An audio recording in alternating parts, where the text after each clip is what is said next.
এই যে আমাদের ঘিয়ের খিচুড়ি, সাথে বাঁধাকপি বড় মাসির করা, খিচুড়িটা ছোট মাসির করা, চাটনি ছোট মাসির করা, বেগুনটা সবাই ইনভলভমেন্ট আছে একটু একটু করে।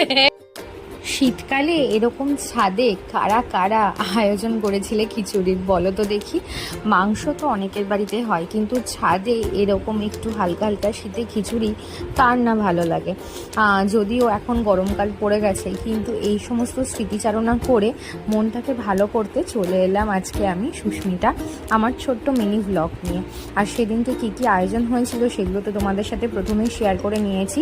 ছোটো মাসি, বড় মাসি আর মা মিলে সমস্ত আয়োজন কিন্তু বাম্পার করেছিল। তারপর লাস্টে আমিও সার্ভিস কম দিইনি, এই যে একদম ছাদ টিপটপ করে পরিষ্কার করে ঝাঁকানাকা করে দিয়েছি। তো চলো আজকের মিনি ব্লগটা এখানেই শেষ করলাম। সকলে ভীষণ ভালো থেকো, আর ভালো লাগলে লাইক করতে কিন্তু অবশ্যই ভুলো না। টাটা।